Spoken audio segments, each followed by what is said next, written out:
Assalamualaikum warahmatullahi wabarakatuh. Waalaikumsalam warahmatullahi Waalaikumsalam warahmatullahi wabarakatuh. wabarakatuh. Alhamdulillah. Waalaikumsalam warahmatullahi wabarakatuh. Terima kasih jawab salamnya. Alhamdulillah senang banget bisa bergabung dengan grup kelima. Hari ini kita akan berbicara tentang sesuatu yang tentunya sangat menarik saat ini untuk didiskusikan, yaitu tentang Gen Z. Nah, kita semua tahu masa depan bangsa dan negara nih kayaknya kayak gimana gitu ya, Kalau bergantung. atapnya yang kelihatan, Hah? kamu kurang gitu dong. Nah, Oh, gini ya. Oke deh. Oke. Nah, masa depan Indonesia ini kan tentunya tergantung pada generasi muda saat ini ya. Tapi sayangnya Gen Z saat ini kan sering diidentifikasikan sebagai generasi yang nggak mau susah gitu. Inginnya segala sesuatunya serba instan, terus juga terkesan lembek, dikit-dikit dikit-dikit healing, ya kan? Nah, terus bahkan dari riset yang saya pernah baca gitu ya, generasi Z ini atau Gen Z ini adalah generasi yang kayaknya agak sulit diatur, terus kemudian kurang bisa fokus, terus juga lebih cenderung ke self-centris, jadi all about themselves gitu, nggak mikirin orang lain, yang dipikirin gimana dirinya sendiri kayak gitu kan. Nah, terus gimana ini Mbak Ningrum, menurut Mbak Ningrum sebenarnya Gen Z itu kayak gimana sih? baik, Mbak Irma. Bismillahirrahmanirrahim. Assalamualaikum warahmatullahi wabarakatuh. Waalaikumsalam warahmatullahi Salam warahmatullahi. Alhamdulillah, segala syukur kita panjatkan pada Allah pada sore ini delima bisa bertatap muka ya, walaupun lewat Zoom, walaupun juga beberapa orang saja, tapi paling tidak sudah menambah untuk apa nilai silaturahim kita semuanya ya. Baiklah, saya diberi amanah untuk bicara tentang Gen Z ya, yang sebenarnya saya juga belum terlalu paham tentang itu ya, tapi ya demi kemeriahan kita bersama aja, mari kita sama-sama membicarakan ya. Saya sudah coba bikin PPT sebagai KPAN saya itu ya. Nanti insya Allah akan lebih menyenangkan ya kita bicara tentang Gen Z dan kebetulan ada tiga anak saya ya yang masuk kategori Gen Z ini. Minta tolong Pak PPT-nya, Pak Jen. Nah, eh, sebelum kita bicara ya mungkin tantangan apa dan lain-lain, mungkin kita tentang eh, definisi dulu ya. Jadi saya perkecil di sini, nanti yang akan kita bicarakan adalah kita mengenal dulu, kemudian tantangan-tantangan mereka, kemudian kita sebagai pendidik dan sebagai orang tua itu kita harus cari solusinya ya. Dan ini nanti ya kita bersama-sama membicarakannya. Oke, lanjut Mbak. Sudah kelihatan Kak? Sudah kelihatan Pak. Nggih, lanjut. Next. Mungkin perlu dibesarkan ya. Yang HP mungkin nggak jelas ya? Jelas, jelas, Oh, jelas jelas. banget Oke. Halaman 2 Pak Jen. mengenai solusi. Pak Jen, halaman berikutnya ya. Ciri-ciri dan kebiasaan. Iya, belum diklik. Ini sudah geser ya tempat saya, sudah Oh pengertian nih. ya, di tempat saya kok belum ya? Oh, belum geser. Iya. Saya stop dulu ya. Kok tempat saya Hmm. sudah geser-geser ya ini. Belum, tempat saya belum geser. Oh, belum. Butuh dibantu doa kali ya. Iya Bentar. benar.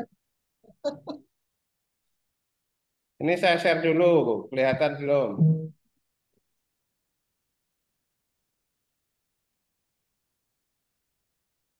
Di Pak Jen sudah ngeklik yang itu, ada gambar cangkirnya itu.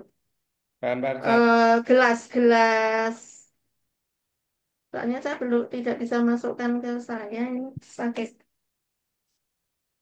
ada gambar bawah itu loh Pak Yen. Ya, ini sedang proses. Ada gambar gelas lah itu. Klik. Nih, Heeh, klik. sudah ini. Di tempat saya Sudah. tapi gonta-ganti loh ini. Di Saya sini belum. Oh, mengenal nggak ada generasi Z tantangan dan sekian ya. Berarti buka kenceng itu. Buka ini saya kenceng. geser ke mengupas karakteristik. Oh, yang halaman 2 tentang karakteristik ya. Karakteristik ini. Bentar, berarti saya tak buka punya saya sendiri aja, Pak. Sebentar, Pak. Pengertian Gen Z. Ya, teman-teman berarti nggak bisa lihat, tapi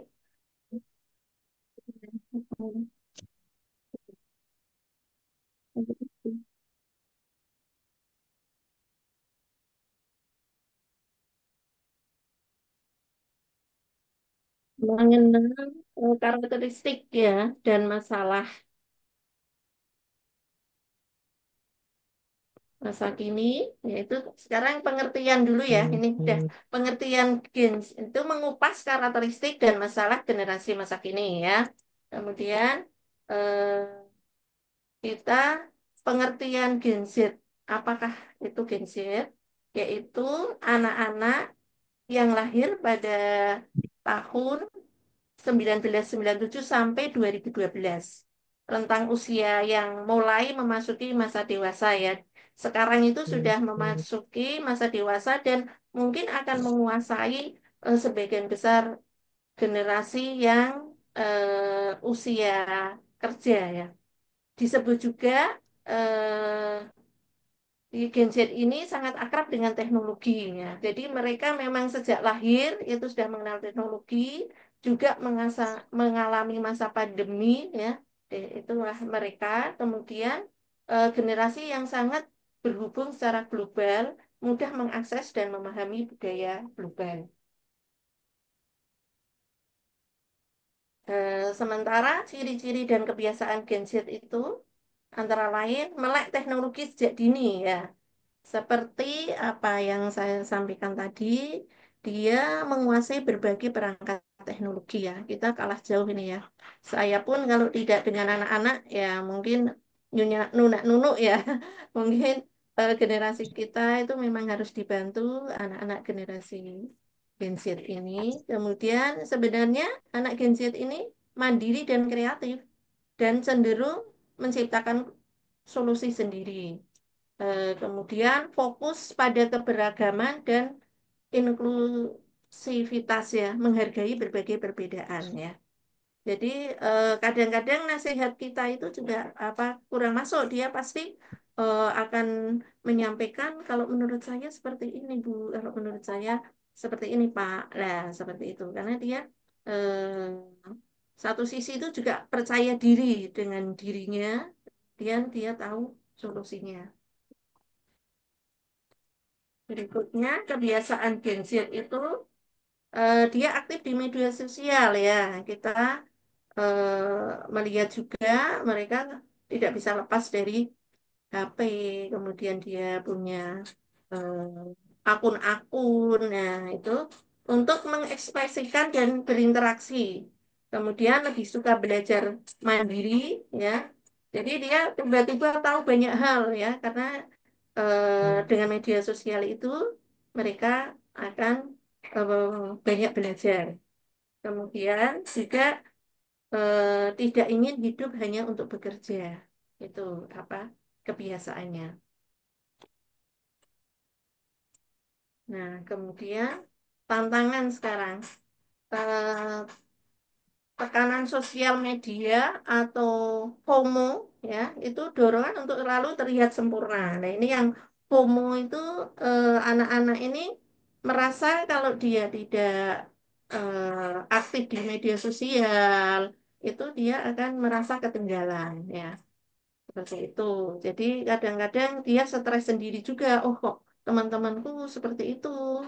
Kemudian aku kok nggak ikut. Jadi akan berusaha bahwa dia pun terlibat seperti itu ya. Misalnya pergi ke suatu tempat, naik gunung. Nah itu merasa wah keren ya teman-temanku. Nah merasa seperti itu dan dia akan seperti itu. Dan biasanya ya kemanapun dia akan membuat momen ya untuk di share di akunnya anak-anak ini ya. Kemudian ya ini yang berat juga tantangannya persaingan kerja yang ketat di era globalisasi. Jadi ini mereka akan bersaing ya karena sekarang sebenarnya kebutuhannya adalah skill, keterampilan ya. Nah, itu kadang-kadang mereka sudah banyak yang hebat-hebat nah gitu. Jadi untuk diperlukan misalnya di desain dan lain-lain itu juga saingannya banyak sekali ini. Kemudian tantangan yang lain adalah keseimbangan antara kehidupan digital dan kehidupan nyata. Nah ini yang sulit memisahkan dunia online dengan hidup nyata. Nah ini apa? eh, Mereka akan stres juga ya ketika oh kenyataannya seperti ini. Kadang-kadang mereka tiba-tiba oh ternyata aku harus sudah berkeluarga. Nah, seperti itu juga merasa belum siap. Terus mungkin lebih susah mencari pasangan. Nah, seperti itu. Kemudian permasalahannya eh, kecanduan teknologi dan screen time berlebih berdampak pada produktivitas dan kesehatannya. Nah, ini eh, anak-anak kan biasanya nyuruh mager ya. Saya itu dulu juga nggak tahu apa itu mager. Ternyata malas gerak gitu ya. Itu kan di generasi kita nggak ada kata-kata itu ya bisa-bisanya gitu lah. Mager, nah seperti itu. Terus rebahan. Kemudian akhirnya membuat krisis kesehatan mental seperti kecemasan, depresi, tekanan sosial, dan seperti itu. Terus kemudian pada akhirnya itu mereka sebenarnya kurang keterampilan, kemudian komunikasi tatap muka yang mungkin agak canggung. Nah, seperti itu. Nah, kemudian pemecahannya masalah bagaimana?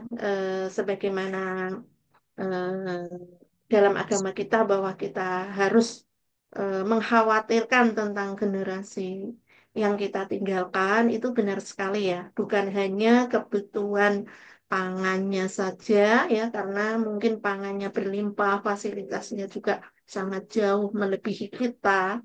Namun ada yang lebih mengkhawatirkan yaitu tentang mental generasi setelah kita ini ya. Jadi eh, sebaiknya itu kita sebagai pendidik maupun sebagai orang tua, sebagai anggota masyarakat berusaha supaya menjembatani permasalahan ini ya. Antara lain membatasi penggunaan media sosial dengan bijak ya. Jadi karena kalau dibiarkan nanti dia itu kecanduan itu sudah menjadi penyakit mental ya. Tentunya kita harus sering bicara, sering berdiskusi. Kemudian juga fokus pada kesehatan mental melalui meditasi dan olahraga gitu. Nah, ini kita juga harus selalu mengontrol anak-anak kita ya atau murid-murid kita, mungkin Pak Zian mahasiswanya bagaimana memotivasi anak-anak itu aktif di olahraga gitu ya. Kemudian juga meningkatkan keterampilan sosial dan komunikasi ya, latihan berbicara di depan umum mungkin bagi mahasiswa-mahasiswa aktivis sudah terbiasa ya, tapi mungkin ada juga yang masih banyak yang belum ya. Dan kalau di organisasi mungkin mereka terbiasa dengan anak-anak muda saja. Nah, bagaimana dia berkomunikasi dengan orang tua? Nah, ini kita juga harus memberitahu kepada anak-anak kita. Kemudian menyelaraskan teknologi dengan kebutuhan masa depan. Seperti itu. Nah, untuk terakhirnya, eh, jadi Gen Z itu adalah generasi yang unik dan penuh potensi sebenarnya. Jadi sebagai seorang pendidik, kita tentu saja lebih berfokus kepada potensinya. Nah, karena kalau kita melihat kekurangannya itu nanti sama-sama stres ya, sama-sama eh, apatis ya. Jadi bagaimanapun keadaan anak, kita lihat potensinya itu ya. Jadi kita memotivasi supaya potensi ini tumbuh menjadi suatu yang bermanfaat. Kemudian dengan pendekatan yang tepat, tantangan mereka bisa diubah menjadi peluang. Nah, terus kemudian mari kita dukung juga Gen Z untuk masa depan yang lebih baik ya. Mungkin kalau pengalaman saya ini anak-anak saya ketiga-tiganya ini juga saya merasa apa ciri-ciri yang ada di sini itu mungkin ada, tapi tidak terlalu banyak yang negatifnya. Karena saya selalu berusaha bahwa anak-anak saya harus punya skill dan saya melatih mereka untuk berwirausaha sejak kecil. Nah, itu dengan berwirausaha ini paling tidak membentuk mental anak-anak saya ini bagaimana mengelola uang, bagaimana keseimbangan antara kebutuhan, kemudian eh, pendapatan, nah seperti itu dan tidak hanya mengandalkan orang tua atau orang yang lebih dewasa. Seperti itu. Mungkin itu dulu bisa kita lanjutkan ke diskusi selanjutnya. Monggo. Monggo, Pak Zen barangkali ada memberi masukan atau mendiskusikan sesuatu di sini. Nah, kalau em, yang saya ketahui ya, Bu Ningrum, di kehidupan nyata, Gen Z itu memang cenderungnya kayak generasi rebahan banget. Mungkin karena kita sebagai orang tuanya mereka juga ada andil di situ ya. Barangkali kan orang tua kita zaman dulu sama kehidupan kita zaman sekarang ini banyak bedanya. Jadi kita seakan-akan itu sebagai orang tua itu sebenarnya juga memberi memberi pengaruh sehingga Gen Z jadi seperti ini selain lingkungan tentunya. Dalam arti membuat mereka rebahan karena mungkin kita sebagai orang tua juga cenderung memanjakan. Mungkin saya pribadi itu kalau sama anak kan cenderungnya memanjakan gitu. Nah itu gimana menurut Mbak Ningrum itu kita peran kita sebagai orang tua sementara memang mereka kalau dipaksa kan zaman sekarang nggak seperti waktu kita muda ya kan. Sekarang ini kan mereka kayak lebih merdeka hidupnya nggak seperti waktu kita uh, semuanya serba keterbatasan mungkin kemana-mana masih kayak naik angkot kalau sekarang kan nggak ada jalan kaki mungkin kayak teman-teman kita zaman dulu sekolah masih naik sepeda sekarang semua serba diantar jemput orang tua nah gimana menurut Bu Ningrum atau teman yang lain menyikapi hal seperti ini untuk kehidupan Gen Gue Z? mungkin teman yang lain, Pak Yen juga kagungan genset ya. Kemudian mungkin Pak Lubab, siapa sih Mbak Laila, ada Pak Fajril, boleh dong disampaikan. Oke, saya coba kasih catatan tadi Mbak Irma dan Mbak Neng sudah menyampaikan ya, apa yang menjadi pokok-pokok permasalahan dari Gen Z. Ya, ini kalau kita cari referensi itu kan setiap 20 tahun itu selalu ada perubahan periodisasi dan karakteristik generasi. Nah, ini kalau kita sekarang ini kan sudah 1 abad ya. Jadi itu perhitungannya itu kalau kita cari referensi itu mulai dari tahun 1900. Ya, tahun 1901 lah kira-kira itu namanya apa the greatest of generation ya, generasi yang paling baik atau yang paling unggul itu katanya awal-awal itu karena mereka itu apa ya budayanya itu apa lebih pekerja keras dipenuhi keberanian ya dalam menghadapi kehidupan karena memang tantangannya besar ketika itu ada Perang Dunia Satu kan gitu ya jadi setelah itu fase kedua itu 28 sampai 45, 1928 sampai 45 itu yang namanya the silent generation ya, generasi apa? Pendiam, silent Mbak Irma ya. Jadi banyak apa? Tekanan-tekanan ya. Karena mereka ini adanya Perang Dunia II kan gitu ya, Perang Dunia II gimana cara bertahan hidup, perekonomian ya juga sulit, nah gitu kan. Nah, sehingga daya struggle-nya itu kuat sekali. Nah, pasca 45 setelah Perang Dunia usai itu 46 sampai 64 itu yang disebut dengan istilah generasi baby boomer. Nah, si baby boomer itu ya apa mulai kehidupan lebih nyaman kan tertata dan kita merasakan kan setelah tahun 45 itu kan kita merdeka dan nggak ada perang lagi, relatif nggak ada ya perkara apa nih eh, apa perkara gangguan keamanan itu masih juga cuma relatif lebih stabil sampai tahun 64. Ya, ini sebagai generasi pertama yang mampu memberikan perhatian terhadap tumbuh kembang anak ya. Jadi keluarga mulai mulai mulai Ya. lembaga yang signifikan karena udah nggak ada perang kan, nggak kocar kacir gitu kan. Jadi orang udah mulai membentuk unit-unit keluarga yang mapan. Nah ini sehingga anaknya dulu kan banyak-banyak ya, termasuk Mbak Ning itu ya, termasuk anaknya yang banyak ya. Iya, Itu Mbak Sak Omah itu. 5. Kan? Heeh, Ibu, Bapak Ibu kan, maksudnya Nah, 5. Dan sekarang saya juga 5. nah, itu termasuk generasi baby boomer itu. Kakak-kakak kita ini baby boomer ya, 46 sampai 64. Nah, ini memang sudah mulai ada kemapanan ya, sudah mulai tertata unit terkecil di masyarakat yang namanya keluarga itu sedemikian signifikan untuk dijadikan dalam rangka pengembangan generasi itu. Nah, mulai berikutnya adalah 65 sampai 80. Nah, generasi keempat itu generasi X ya, mulai ada huruf X. Sekitar. Ya, sebagian besar generasi X ini ya kecenderungannya apa ya? Apa mulai tumbuh lah ya, mulai tumbuh hak milik ya. Ada rasa skeptisisme, individualisme itu mulai muncul kan gitu. Ya, jadi termasuk kita ini.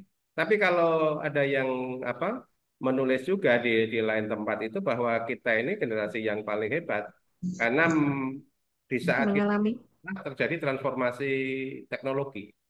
Setuju, setuju ya, setuju. Mas, Kita paling hebat. paling yang hebat paling ya. hebat. Mengalami semua. Karena kita merasakan teknologi mesin ketik dan sekaligus berubah menjadi komputer kan. Ya, Iya, betul. Kalau Dari anak, habis. nah, setelah ini generasi Y nggak merasakan. Nah, generasi Y itu mulai ada nyebut dengan generasi milenial itu 81 sampai 96. Nah, ini sudah ada anak kita ya. Kalau anak saya ini anak Mbarep ini, anak Mbarep pertama saya itu 94 masuk generasi milenial atau generasi Y. Nah, inilah yang mempunyai karakteristik ya yang relatif berbeda sekali karena dia sudah mulai mengenal internet ya sudah agak advance kan kalau kita kan dulu awal-awal kan awal-awal kita gimana tadi itu cara mengetahui ya dulu mesin komputer itu sekedar untuk ngetik kan.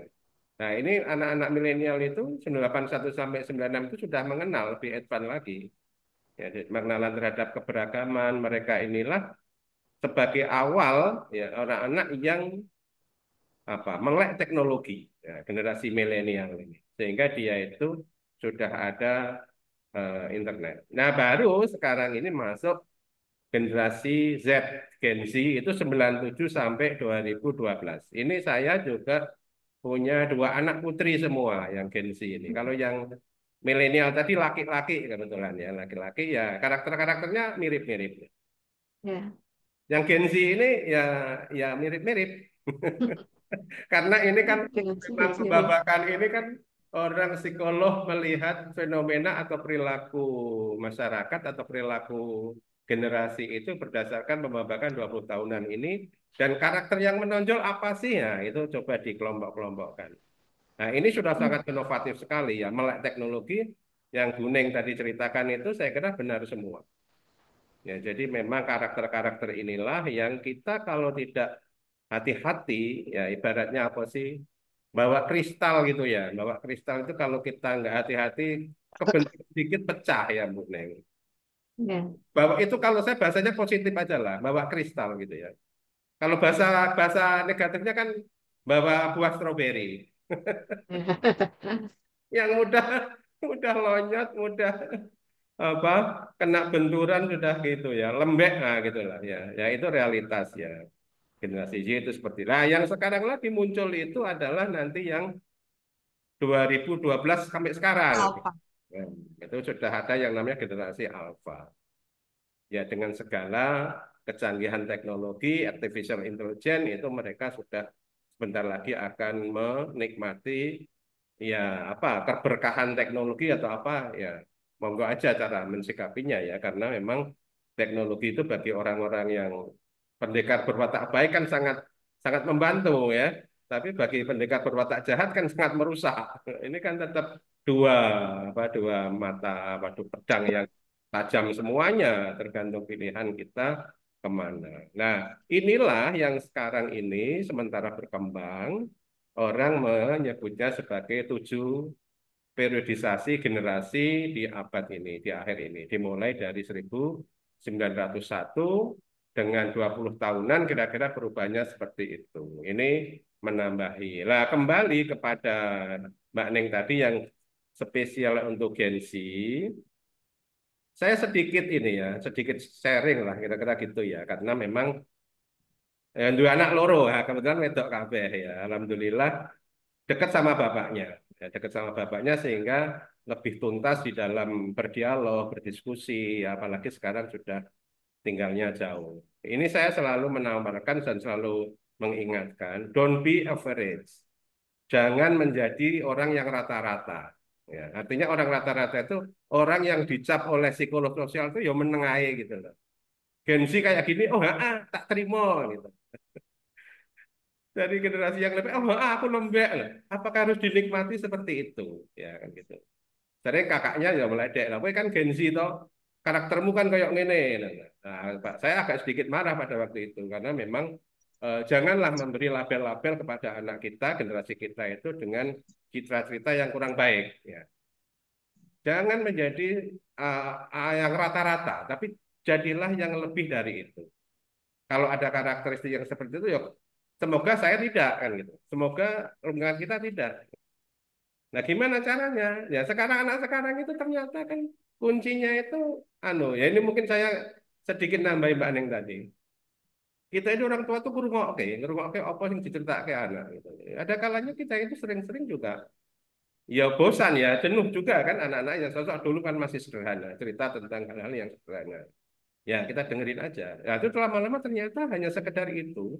Itu lekat sekali, ya, lekat sekali dan banyak hal yang saya coba saya coba berikan value, nilai-nilai tentang kedisiplinan, tentang keseriusan dalam menangani suatu hal itu ya masuk.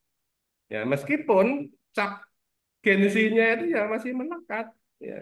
Sing jenenge apa Bu? Berlebihan. Tangan ya toh, tangi isu kudu dioprak-oprak iki yo ngantek gede. Salah. Habis bangun pagi rebahan dulu. Iya, apa Bu mager? Nah, itu itu Bu vocab itu dihilangkan dari kamus otak kamu itu loh. Saya bilang gitu. Kata-kata mager, kata-kata yang sifatnya kurang memacu produktivitas itu Mbak sudah dihilangin aja.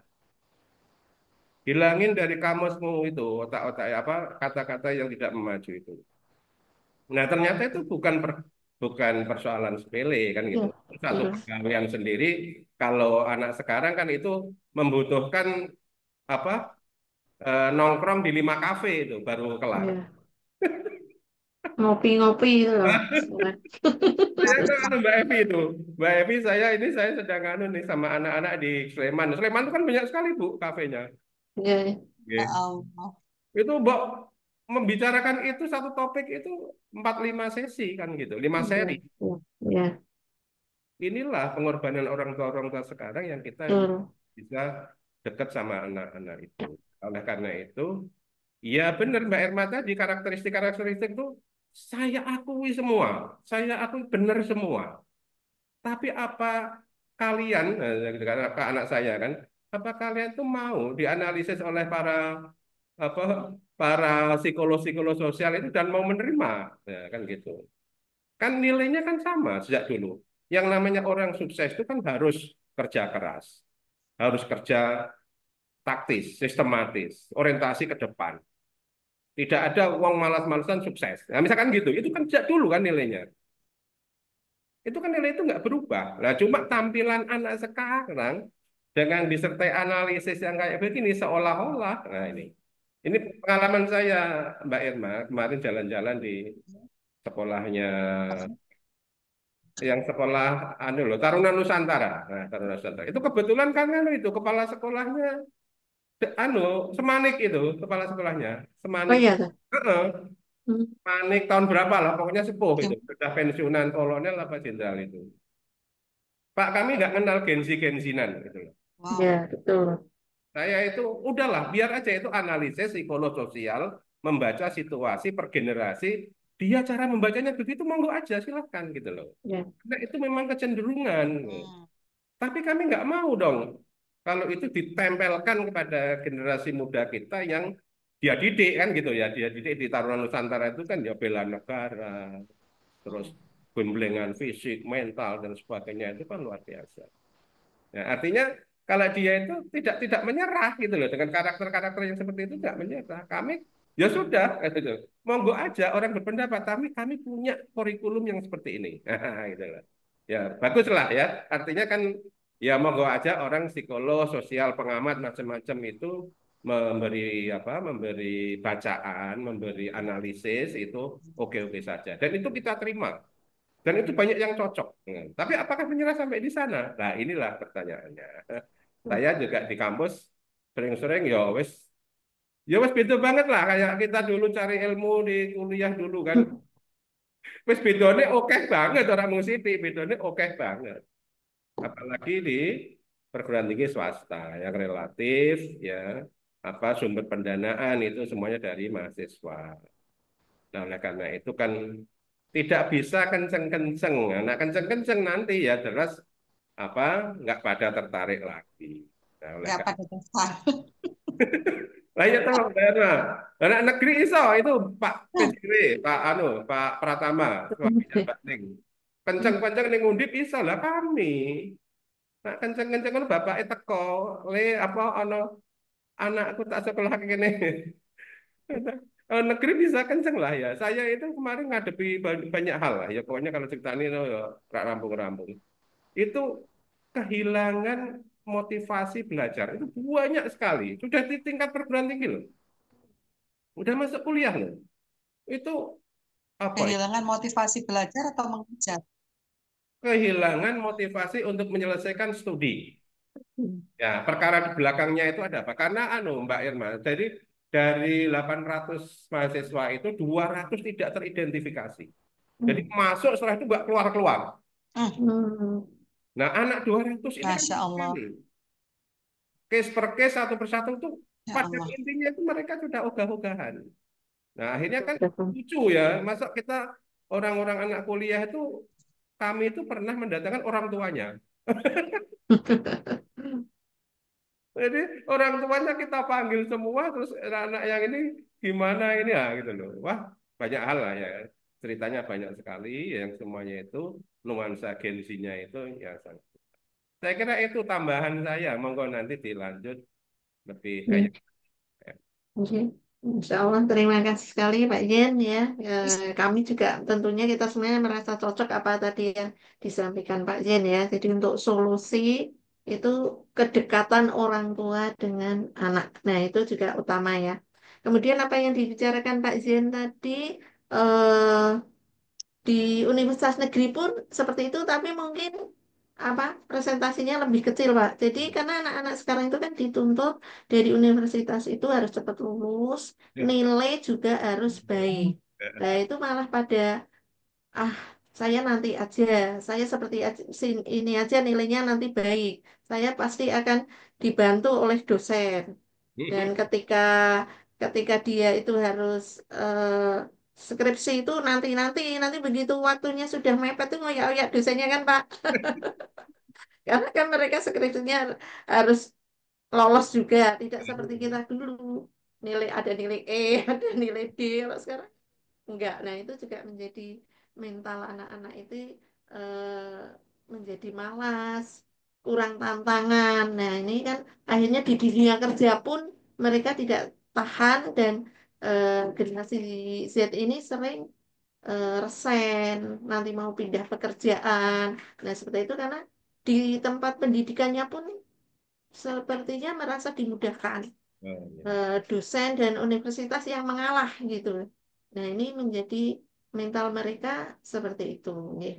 Jadi apa yang diceritakan kita semuanya tahu. Sekarang kembali ke solusi kita sebagai orang tua, sebagai pendidik itu peran yang bisa kita mainkan tuh apa ya? Mungkin di keluarga sendiri seperti Pak Yen dekat dengan putra-putrinya. Nah, itu ya itu utama ya. Kita semua tentunya harus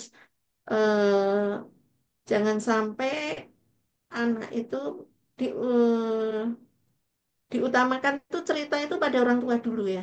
Jadi kalau saya kebetulan kan anak saya banyak, nah itu mesti saya ada waktu kumpul bersama, bepergian bersama untuk saling memberi masukan, saling.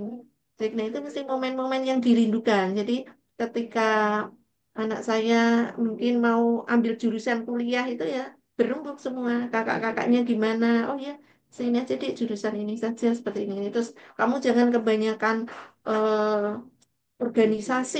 Nah, itu biasanya juga masuk itu kalau bukan hanya bapak ibunya saja yang memberi nasihat, tapi juga ada saudara-saudaranya atau mungkin kalau saudaranya nggak banyak ada sepupunya. Jadi dialog selain di media sosial, di keluarga itulah utama ya. Jadi memang hmm, pendidikan terbaik itu bekal utama itu di keluarga itu ya. Dan kemudian eh, untuk sikap-sikap, kemudian untuk mental itu ya karena di luar seperti itu kita harus membentuk juga di keluarga. Tadi Mbak Irma ya mungkin sekarang anak-anak fasilitas sudah ada semuanya, iya. Nah kemudian juga mereka tergantung pada HP lah ini bagaimana kita juga tidak bosan-bosannya untuk ngoyak-ngoyak, kemudian untuk memberi tugas. Kamu boleh rebahan jam segini, nanti sebelumnya kamu harus misalnya membersihkan dapur, membersihkan apa meja makan, nyapu. Nah, seperti itu tuh mungkin hal kecil tapi mereka akan apa? Ada keterampilan, akan ada hubungan dengan kerjaannya seperti itu, Pak. Kebiasaannya. Mungkin kalau dari saya itu, monggo yang lain nanti saya yang kebanyakan ngomong ini. Enggak, Mbak Irma? Assalamualaikum warahmatullahi wabarakatuh. Ya, Waalaikumsalam enggak, Pak Fajri. warahmatullahi wabarakatuh. Eh, sebentar lagi di sini maghrib masalahnya. Tak pamit duluan nanti.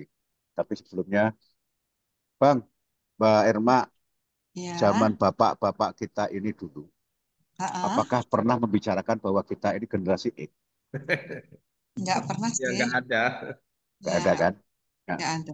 sebetulnya itu kan proses dari tahun ke tahun yang ada perubahan-perubahan sehingga perubahan-perubahan itu dikemas sehingga ada istilah generasi generasi mungkin tahun tahun satu Masehi itu generasi A mungkin Pak Yen, Ya. generasi Gen A, Gen B, Gen C sampai sekarang Gen Z gitu kan. Mungkin loh ya kalau kita mau diurut sampai belakang lagi gitu loh. Iya, Tahun satu Masehi waktu lahirnya nggak ya bisa. nggak bisa gitu. Jangan-jangan ada Gen A, B, C, D, E sampai gitu. Jangan-jangan nih. Jangan. Nah, sementara istilah Gen Z ini kan istilah Gen A, B, C, D, F ini kan baru sekarang nih, baru terakhir-terakhir ini disebutkan. Ya. Nah, Iya. saya sebetulnya sangat setuju sekali dengan itu. Saya selama ini kalau diajak ngomong gen-gen kayak gini, saya itu sama banyak banyak sama dengan Taruna Nusantara tadi. Itu Jadi, jualan orang. Itu hmm, jualan orang untuk membuat mengemas, mengelompok-kelompokkan gitu. Makanya saya di rumah nggak pernah ngomong gen A, gen B, gen Z. Itu hmm, hanya perubahan tiap tahun ada teknologi baru sehingga orang cenderung bermain ini. Orang cenderung hmm, nanti ya. Sekarang sekarang sebetulnya kitanya. Sebetulnya ketergantungan dari kitanya. Dulu kita dididik dengan diajar pakai sulak. ya, Nah, nah, sekarang kan anak sekarang kan nggak bisa seperti itu. Nah, kita harus mendidiknya seperti apa ya? Mungkin hmm, mungkin kita ambil kesimpulan satu simpel saja buat saya, gitu. Saya hanya hmm, selalu mengingatkan jangan tinggalkan sholat 5 waktu. Hanya itu paham. aja saya. Nah, selama kamu masih di situ di core itu, saya insya Allah Tuhannya bukan HP. Oh, gitu. Nah, jadi saya Hmm, selalu mengingatkan ke anak-anak jangan tinggalkan sholat 5 waktu itu seru, selalu tak ingetin. Walaupun nanti subuh dia bangun hanya untuk sholat subuh, habis itu tidur, tidur lagi, gitu. Itu hmm, masalah tanggung jawab. Habis, hmm. nah, jadi gue kabar subuh gue ono kegiatan apa. Nah, yang kedua adalah memang ada tanggung jawab lagi. Kalau zaman zaman dulu zaman kita ini pengen pengen telur aja dibagi 4 gitu loh. Iya. Kebetulan bapak saya kan anaknya 4 nih, dibagi 4. Nah, kalau sekarang malam lapar bisa goreng sendiri itu ke dapur, Iya. telur, telur sendiri, Indomie gitu. Ya, cuman, cuman ya tadi lakukan sendiri, jangan minta orang masakin. Oh. Hmm. Kalau lapar, ya lakukan sendiri, jangan minta orang dimasakin. Nah, yang sebut mager tadi, menurut saya loh ya, Ya, bapaknya yang mager malah. kok bisa? Karena nggak mau. Kalau sudah berhubungan dengan teknologi, dengan komputer, internet, download, searching, dan sebagainya itu, Mm-mm. saya selalu subkan ke anak saya, tolong cariin ini. Nah, nanti kalau sudah bilangin papa ya. Ini papahnya yang sebetulnya kan ya kitanya aja yang mungkin mungkin ya baru saya. Makanya saya nggak mengenal gen A, gen B, gen Z itu. Mm-mm. Mungkin karena saya menganggap bahwa sebetulnya kemauan kita Mm-mm. untuk mempelajari, Mm-mm. untuk mempelajari. Jadi kemauan kita untuk bergerak, untuk ya ini kembali ke passion berarti kan. Kalau Ya. kita bergeraknya ke olahraga ya kita ke olahraga. Paling share share itu kan, share apa Samsung Health gitu kan, tipis-tipis gitu kan. Kalau kita kan passionnya ke situ. Tapi kan ada orang passionnya ke teknologi, gitu. Nah, maksud saya Ya, itu masalah passion aja, bukan masalah dan sebagainya. Karena semua sekarang sudah ada. Kalau zaman dulu kan patok lele, nggak ada yang namanya internet. Nah, betul. jadi saya terus terang setuju dengan eh, Taruna. Bapak Taruna Nusantara itu tadi. Nah, nggak ada itu gen A. Yang penting aturan aku punya role seperti ini. Seperti ini. Kamu kasih job A, B, C, D, F, G. Selesai enggak, bisa kamu selesaikan seperti apa. Hmm. Kembalikan ke masalah tanggung jawab. Hmm. Jadi eh, tadi kalau ke anak-anak saya cuma mengingatkan poinnya ya, tapi banyak ya, banyak poin. Tapi Hmm. poinnya adalah jangan tinggalkan sholat 5 waktu. Kalau Hmm. kamu cinta Rasul ya kerjakan sunnahnya. Hmm. Semua tak arahkan ke situ. Jadi Ke spiritual ya berarti ya. agak spiritual. Sebenarnya agama itu kan tidak tidak apa tidak lapuk dengan waktu apa ya. Dia akan terus ke ujungnya. Jadi menurut saya arahkan ke situ. Jadi kalau ke agama ya termasuk tadi Bang Tul sudah menyebutkan dua mata pisau yang sama-sama tajamnya tadi. Pedang ya Bang ya, lebih Ya, lebih ya. lebih gede ya. Heeh. Ya. Dua mata pedang yang sama-sama tajamnya. Nah, bagaimana kita mensortir? Makanya kayak kadang-kadang saya kontroversi ya. Sorry ya, di antara teman-teman saya kadang kontroversi ketika orang berpendapat, ketika ada orang nge-share seperti ini, semua ngomen gitu. Saya kontroversi karena itu dua mata pedang. Mana yang benar kita susah untuk tahu gitu loh. Mendingan ketika kita nggak ahli, kita nggak tahu, mendingan diem. Karena katanya loh ya, diem itu adalah emas. Ya, kayak, makanya saya sedang mengumpulkan emas ketika saya diem. Nah, jadi saya kaya itu. Kaya. Ya. Makin diam Jadi saya semakin kaya. makin diam makin kaya. Makin dia makin kaya. Makin diam makin kaya. Jadi kadang-kadang ya kalau kalau dibilang Gen Z saya juga mengandung Gen Z sendiri gitu. Kadang-kadang saya asik dengan dunia saya. Jadi kalau disebut Gen Z itu asik dengan dunianya, saya itu kadang-kadang juga asik dengan dunia saya gitu. Kalau di apa ada dua Ya. hal yang fokus, dua saya mesti kalahkan satu. Hmm. Ya. Jadi kalau saya lahirnya tahun 66, kalau disebut Gen Z juga nggak pantas kan? Ya makanya saya menyebutnya Gen A, B, C, D, F, G sampai Z itu adalah apa jualan orang sebetulnya. Ya Oh. itu orang yang ngerti peluang bisnis. Nah itu aja.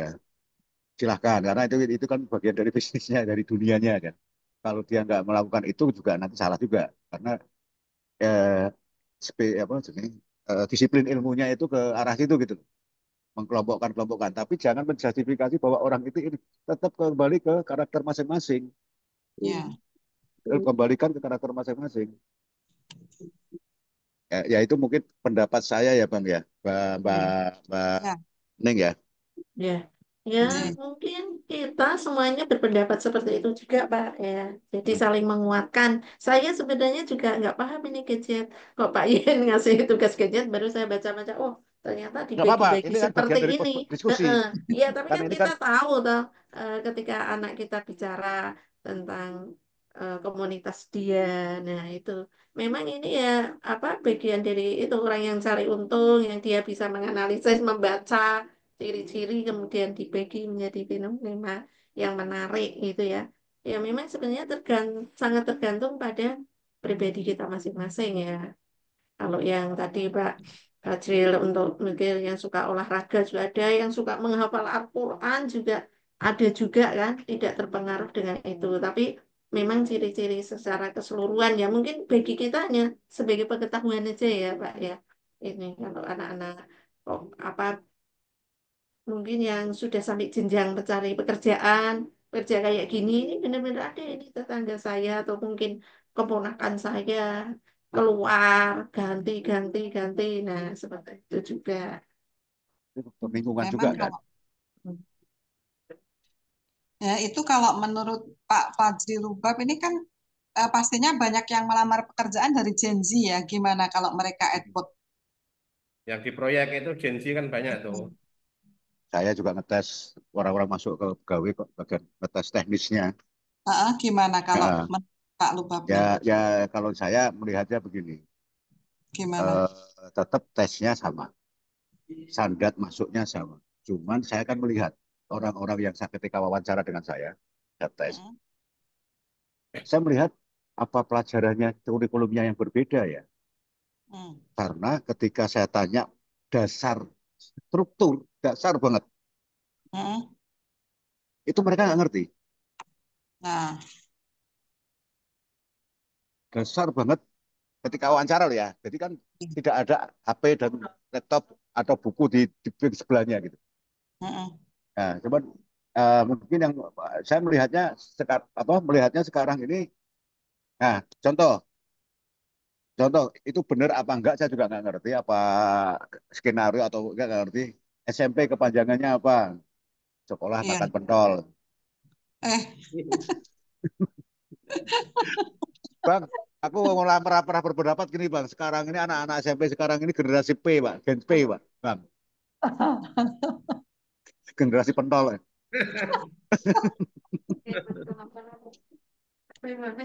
Nah, yang seperti itu. oh my Pancasila God. nggak apa, makanya ini yang salah Oh, kurikulumnya. Saya nggak menyalahkan ini generasinya, ya nggak mempermasalahkan ini generasi. Saya mempermasalahkan ini kurikulumnya yang salah atau apa gitu loh. nah Makanya ini itu dia. saya melihat gini, saya setuju banget nih. Kebetulan saya ya setuju banget. Sekarang kalau jam 10 di kantor itu ada alarm yang diwajibkan untuk menyanyikan lagu Indonesia Raya dan Mars Wika di tempat saya ya. Ada Mars Wika kan. Nah, ini kan Pak Mm, Prabowo itu kan semua kembalikan ke situ. Saya setuju itu. mm, mm, Karena untuk menciptakan nasionalisme. Zaman dulu kan kita tanggal apa tiap Senin kan upacara. ya, Nah, terus atau setelah kerja tanggal 17 upacara. mm, Nah, sekarang kan sudah nggak ada. nggak ada ya benar. Nah, jadi memang dikembalikan ke ya itu mungkin ada hubungannya dengan Taruna Nusantara nih Pak Prabowo ini. Nanti akan dibuat per provinsi itu. Bagus ya jadinya. Rencananya per provinsi ada Taruna Nusantara katanya. Ya, saya setuju. Mm, Dalam hal ini saya setuju kembalikan nasionalisme kebangsaan. Nah, pendekatannya menurut saya lebih kepada satu itu, yang kedua ke spiritual lagi. ya spiritual. Nah, nah, saya cenderung Pak Soekarno, Gus Dur, kalau kamu Islam jangan Arab. Nah, kalau kamu Kristen jangan apa? Kalau Yahudi, Israel. Kalau kamu Hindu jangan India gitu. Ya udah tetap Indonesia gitu. Mm, Ya itu saya setuju itu.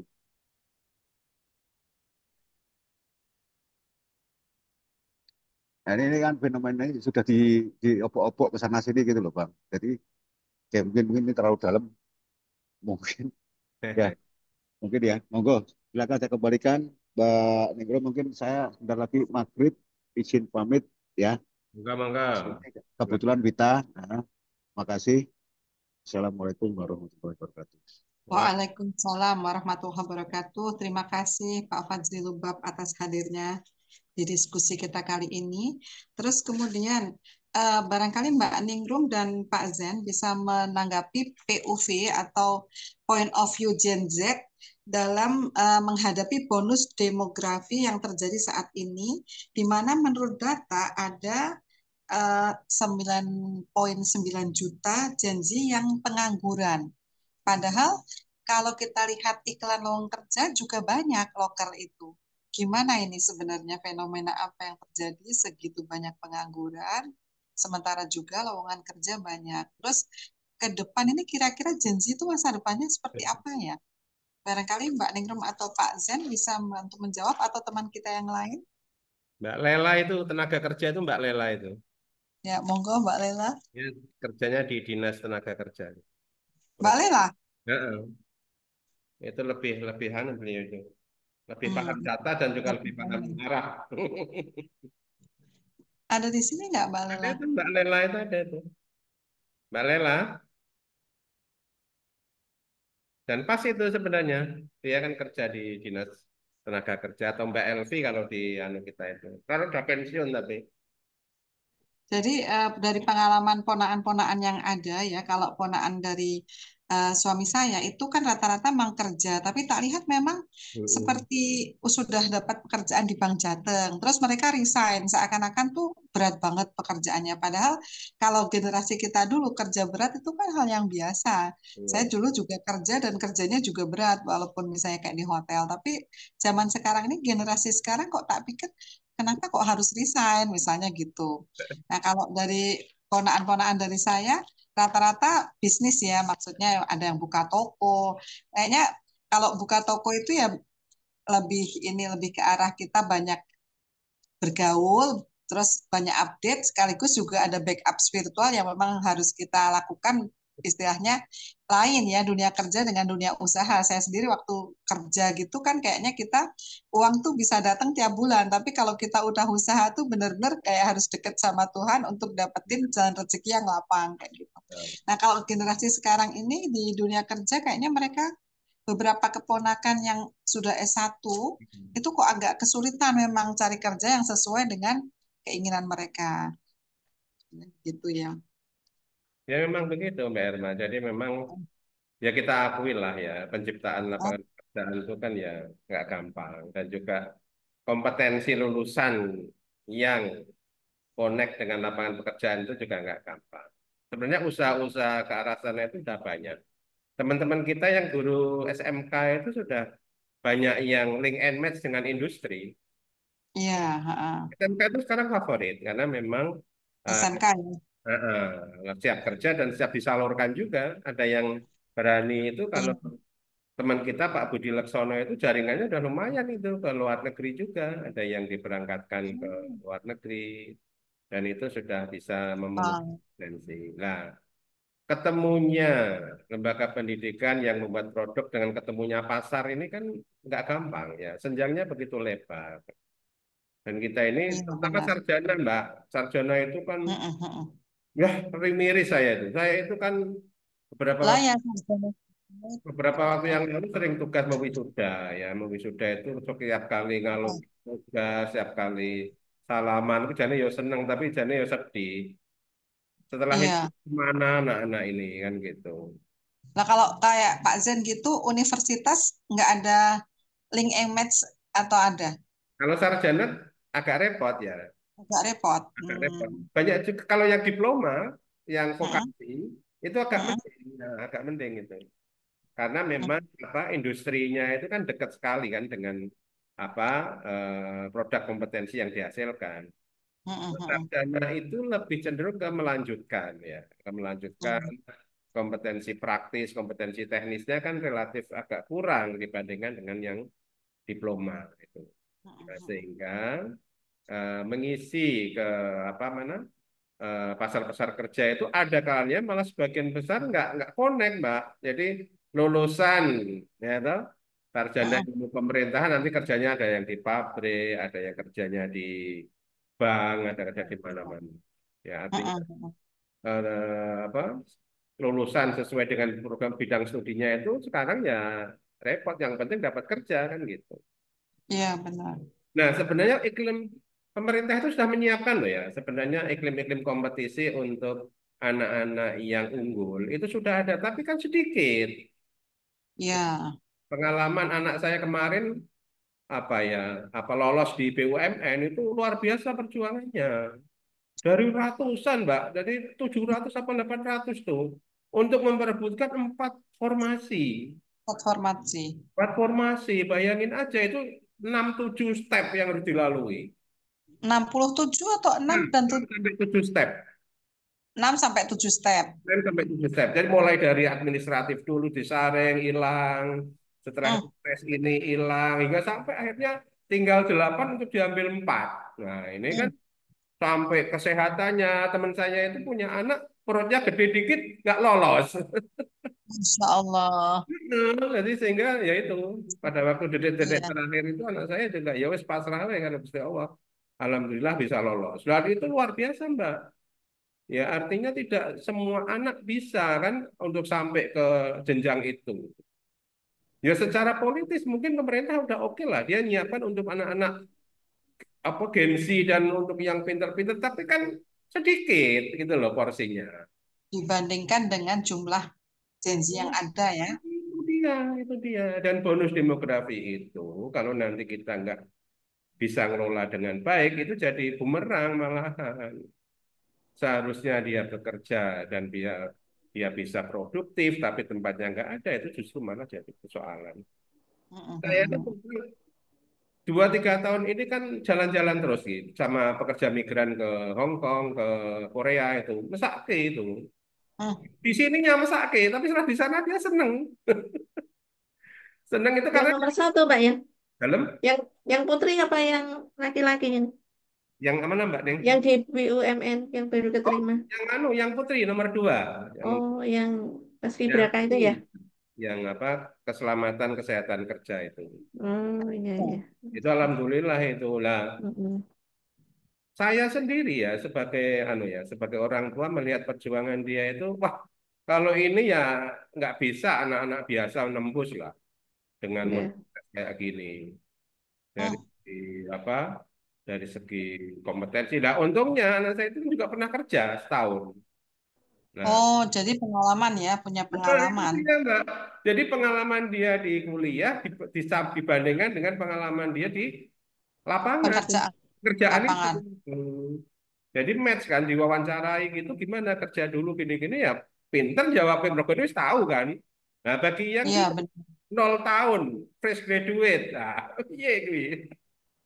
Nah, ya, Saya. ya saya membayangkan memang agak rumit ketika apa kesempatan itu diberi Mm. cuma sedikit kuotanya dibandingkan dengan lulusan yang itu. Nah itu tenaga kerja luar negeri itu menjadi alternatif. Ya, salah satunya itu yang paling banyak sukses itu Korea dan Hong Kong.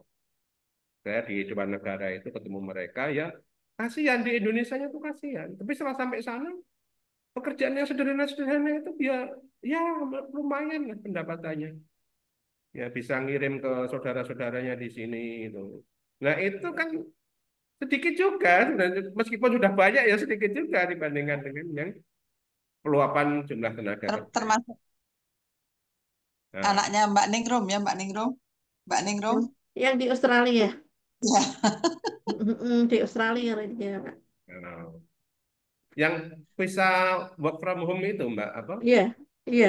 Holiday, apa? Oh, holiday. Heeh. Itu sekarang Iya, jadi rumit juga apa? Nggak gampang sekarang, nggak gampang. iya, iya, iya. Ya, itu alhamdulillah kalau sudah lolos itu, Heeh. karena itu kan harus Sudah 2 tahun ini ya, Pak. dalam Sudah 2 tahun ini. udah 2 tahun ya, Mm-mm. 2 tahun di sana sudah mapan ya, sudah Ya, ini nanti mau tahun panjangan ketiga. atau apa? Terus ini katanya mau ada yang ngasih rekomendasi untuk apa permanen. Nanti dikontrak 4 tahun kalau jadi ini. Ini masih di rumah sih. Oh, Nanti oh ke sekarang sana. pulang dulu. Gimana, Pak? Sekarang pulang dulu di Indonesia. Ini lagi pulang karena kemarin kan ngajak saya umroh itu pulang. Terus ini nanti akhir apa Desember ini ke sana lagi. Ya, ya di Australia juga sulit juga lubangnya kan sempit juga itu untuk bisa masuk. work Yes. from holiday, work of apa? WF, WHF. WHF, WHF. Heeh, heeh. Iya, itu memang anu. Lagi loh itu, buka lagi saya Iya. saudara-saudara saya yang mau Heeh. berminat di sana ya pada nggak lolos. Nggak lolos ya. Lolos ya. Heeh. Ya, Hmm. ya akhirnya pada jadi turis kan. Ya, jadi, Ya. jadi turis nggak tahu di sana bisa kerja. Dikirim tapi kerja di sana. Pengalaman. Nah, kembali ke entrepreneur itu, Mbak Irma. Jadi Mm-mm. ya, ya entrepreneur itu.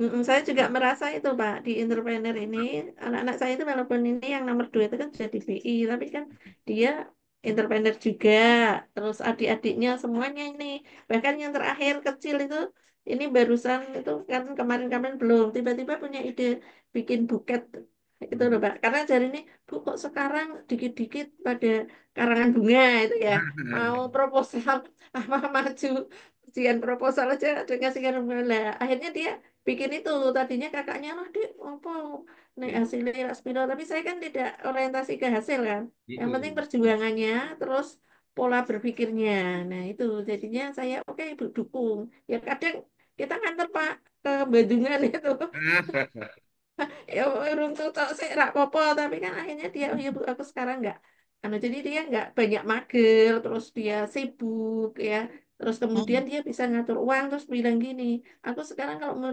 beli sesuatu mikir nah kemarin kan minta kakaknya minta bapaknya mau aku mau ini mau ikut ini mau ikut ini nah itu dan anak-anak sekarang kan juga suka jadi relawan itu ya Pak ya sekarang organisasi relawan tuh itu ya isinya juga nganu harus cari dana Iya, pokoknya keluar dana semua itu organisasi iya organisasi harus apa benar. Relawan pun lawan punya. relawan itu nah itu kan kemarin nah sekarang kan dia nah itu menjadikan eh, mungkin ciri-ciri Gen Z ini agak terkurangi karena dia berpikir saya memang kan Mbak apa itu tego Hmm. jadi antara lain tuh orang tua tego walaupun kita sebenarnya bisa ngasih uang, bisa ngasih biarin. Nah, karena nanti karena saya lihat kakaknya itu akhirnya bisa tahan membentuk karakter terus menemukan eh, bisnis yang anu itu karena dari kecil itu sudah memulai seperti itu. Hmm. Ya. Ya. Ya itu saya Oke. tambahkan untuk saya ini kemarin kan ya istilahnya rada mencermati ya urusan parenting itu loh karena kan Dane kan kita ini jadi serasa belajar ya tapi kan dulu Ya, kondisi anak perkembangan itu kan akhirnya ya pengen tahu juga parenting bagaimana sih ya. jadi orang tua kan gitu. Nah Hmm. ternyata cara kita mendidik dengan istilahnya ki apa ya nyerita ke Awake dhewe kecelakaan mbiyen. kita dulu, nah, misalkan gitu. Ya, Itu nggak benar ternyata. betul. Padahal pengennya ceritain kita dulu terus ya. Kalau Bapak biyen ini, Ibu biyen ini. Itu ternyata nggak majas itu, justru malah kui meneh sing Era, ya. era masuk blas. Mas, lagi, Mah aku udah dengar Mama cerita ini untuk kesekian kali loh. ya, setelah itu bapak dulu ibu dulu gini, terus koma tahu. Nah itu mbok kamu itu bersyukur lah, ngono kuwi wis ora mlebu blas itu. Kan kalau bahasa dulu, kalau kita melihat kondisi kita dulu, melihat anak sekarang kan istilahnya over facility tau. Over facility dan dimanja banget ya. Kalau aku ngeliat sih, aku pribadi ya nggak bisa berhenti memanjakan anak kan. Ya nggak sih kita. Kalau Ningrum pinter itu bisa Itulah tega. dia ternyata. Ah, ini dia salah satu clue-nya. Memang nggak skill kok istilahnya tadi itu toh. Ya bisa tegel gitu ya luar biasa. Pengennya kan mumpung kita ada gitu kan. Ya udahlah kasih aja kayak gitu. Tapi Profesi. alhamdulillah untungnya anaknya bisa pengertian. Tapi Ya, nanti ke depannya ya cuma ngandelin doa aja. Mudah-mudahan jadi anak beruntung, dapat suami yang baik. ya itu dia. Saya belajar itu dengerin parenting-parenting alal sekarang gitu. Kalau itu kan adu nasib toh. Nasibnya bapak kayak dulu kayak gini, nah nasibmu piye apik enak. Nasib kan nasib jenenge kan itu. Iya. Adu nasib itu ternyata nggak benar juga. Ya, jadi akhirnya ya sudah. Kalau saya itu mengalah ya, mengalah dalam konteks Ibune sering-sering kan gini, ini rak mengalah, yo kalah, yo wis ora apa-apa, aku tak kalah wae wis no. Kalah wae wis aku ngono. Kita seolah kita ini kan sering nuruti ya, nuruti dengan fasilitas, terus yang berlebih dalam konteks lebih sebenarnya ya enggak juga. Artinya kan dulu kita nggak punya internet, kita nggak punya Iya, bisa lah. Sekarang mau berlebih kayak gitu, kenapa tidak bisa misalkan gitu. Nah itu pun juga salah, melehke kayak gitu itu menurut iya. psikolog zaman sekarang ini salah juga itu. Nah, terus yang benar gimana Pak Zen? Nah, yang benar itu tadi ngafe berseri tadi. Ngafe berseri Mbak Irma. Ya jadi saya itu sampai lima sesi ngafe loh. Gara-gara urusan apa ya?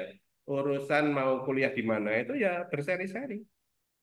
Satu seri Hmm, ngafe di Sleman, Kalau Kampung ya nanti lanjut lagi. iya, kalau saya kan Pak bermalam bersama itu. Nah, Kalau sampai di rumah kan tetap pakai HP ini juga besok kumpul itu kita keluar pas di mobil ngomong bareng. Terus nanti di penginapan itu mesti ada sesi yuk kumpul bareng ngomong bareng itu anak-anak sudah seperti itu. monggo ya itu memang apa namanya setiap keluarga punya kultur atau Ya, ya. Dan saya itu termasuk yang apa bukan otoriter nih Mbak Irma saya itu. Padahal apa ya pengennya ya otoriter toh. Pengennya otoriter tapi wah ya kalah terus ya demi anak-anak sering-sering ya sudah lah intinya diskusi. Nah saya clue sekali lagi satu clue itu kita itu apa? dengerin selama mereka mau bercerita aja bagus loh. ya Mm-mm. betul. Kalau mereka udah nggak mau bercerita sama bapak ibunya itu apa protektif gitu, wah itu malah membahayakan menurut saya. Dan parenting-parenting zaman sekarang kan yang penting mereka itu mau bicara, nah, itu. Dan kita Hmm. mendengarkan. Handphone dilebokke katok, lebokke leaci, lebokke di dewe-dewe. Rasa ngaku handphone kabeh. Nah itu baru bisa. Nah sering-sering kan orang tua ngomong mereka asik sendiri-sendiri. Nggak handphone delok gambar dewe, delok anu dewe. Nah itu kan. Jadi ini ya piye, nggak pernah ketemu kan. Akhirnya ya itu kebijakannya tadi benar Mbak Ning tadi ngumpul terus setelah itu handphonenya dimatikan semua dalam waktu 1-2 jam kan. Nah fokus Ya, mungkin baru bisa. Hmm. Luar biasa sekali ya Mbak Lingkung ya. Iya Mbak Neng itu saya anu loh itu dari kejauhan itu ngawasi loh.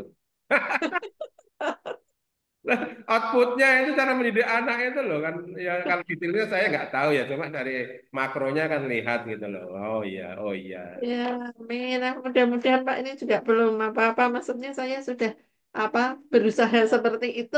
Kalau masalah hasil kita kan juga nggak Iya. tahu ya Pak. Iya. Ya Gusti Allah lah nanti hasilnya. Iya, iya, iya. Kita kita Nanti diprosesnya. ya. Iya, iya. Oke, ini Mungkin sudah kayaknya sore ya, Er ya. Ini ibu Iya. saya udah manggil-manggil. benar-benar. Berarti dari kesimpulan tadi sebenarnya itu kalau Gen Z itu sebenarnya nggak ada kalau menurut Mas Lubab tadi. Betul. Jadi nggak ada pilah-pilah generasi. Memang zamannya memang yang sudah berbeda, ya kan?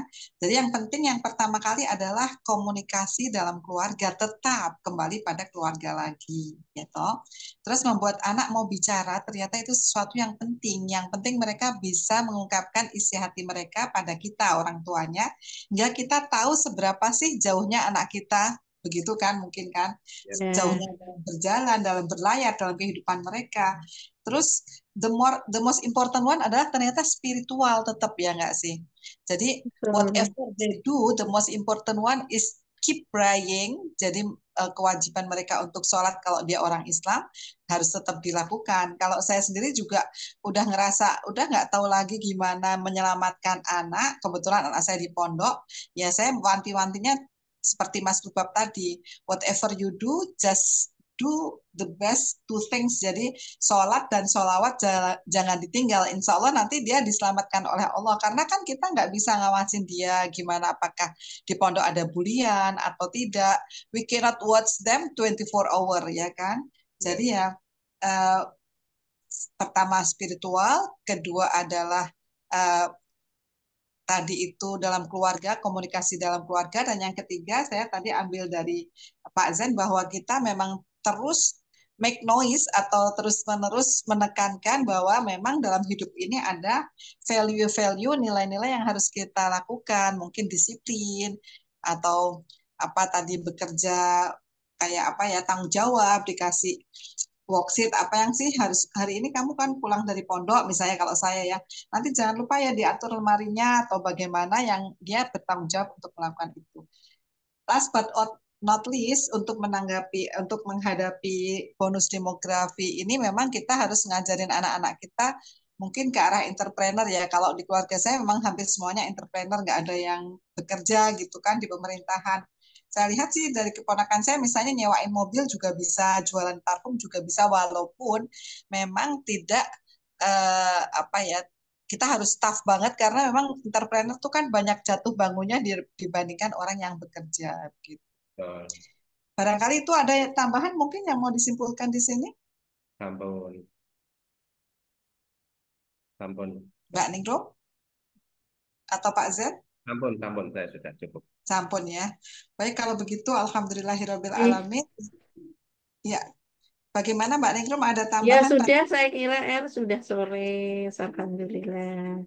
Jadi manfaat untuk Alhamdulillahirabbil kita alamin. semua Semoga silaturahmi ini. bermanfaat untuk kita semua dan untuk semua orang yang mendengarkan rekaman video kita ini. Ya. Demikian dari kami Delima, wabillahi taufik wal hidayah. Wassalamualaikum warahmatullahi wabarakatuh. Waalaikumsalam warahmatullahi wabarakatuh.